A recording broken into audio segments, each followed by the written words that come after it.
أعوذ بالله من الشيطان الرجيم بسم الله الرحمن الرحيم وهو الذي يتوفاكم بالليل ويعلم ما جرحتم بالنهار ثم يبعثكم فيه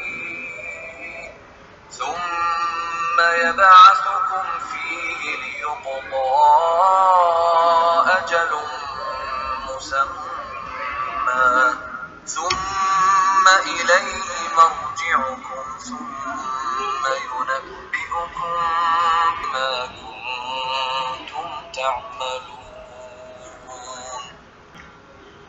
আসসালামু আলাইকুম বন্ধুগণ, সূরা আনামের 7 নম্বর আয়াত।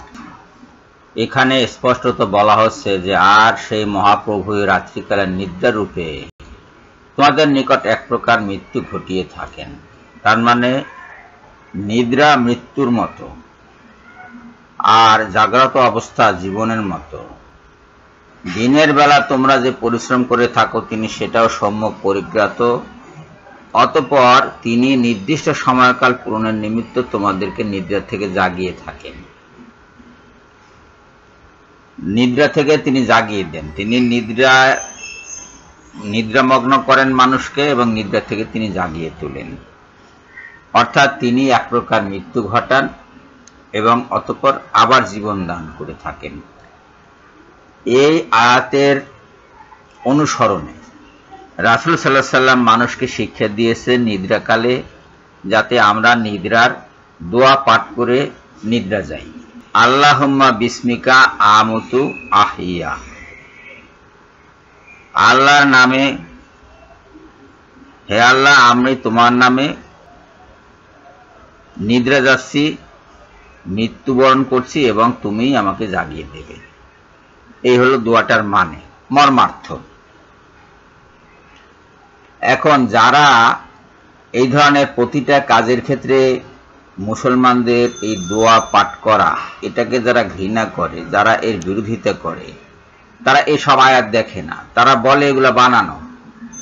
কিন্তু এই যে আয়াতটি, এই আয়াতে স্পষ্টত বলা হচ্ছে যে নিদ্রা এক প্রকার মৃত্যু এবং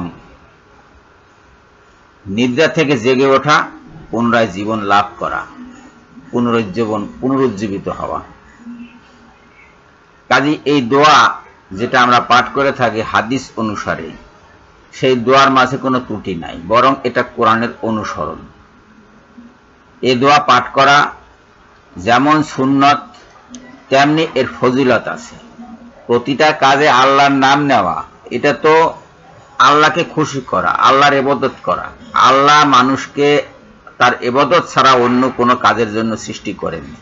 কাজে প্রতিটা মুহূর্তে আল্লাহর স্মরণ করা, আল্লাহর জিকির করা, আল্লাহর নিকট আশ্রয় চাওয়া, এটা মানুষের কর্তব্য এবং মানুষ তাই করে থাকে। এবং এইটা যে আমরা করছি এটার মাঝে দূষণীয় কিছু নাই। এটাতে কোরআনকে অমান্য করা হচ্ছে না, বরং কোরআনকে মান্য করা হচ্ছে। আর যারা এর বিরোধিতা করছে, কথিত আহলে কোরআন, তারা আসলে স্বয়ং রাসূলের বিরোধিতা করছে, আল্লাহর বিধানের বিরোধিতা করছে এবং এই কোরআনের বিরোধিতা করছে কোরআন না বুঝে। তাদেরকে আহলে কোরআন বলার কোনো কারণ নাই, তারা আসলে খারিজি সম্প্রদায়ের অন্তর্ভুক্ত। তারা কোরআনের এইসব আয়াত না বুঝে উল্টাপাল্টা বক্তব্য দিয়ে ইসলাম থেকে খারিজ হয়ে যাচ্ছে। সবাইকে ধন্যবাদ জানিয়ে এখনকার মতো বিদায় হচ্ছি। আল্লাহ হাফেজ।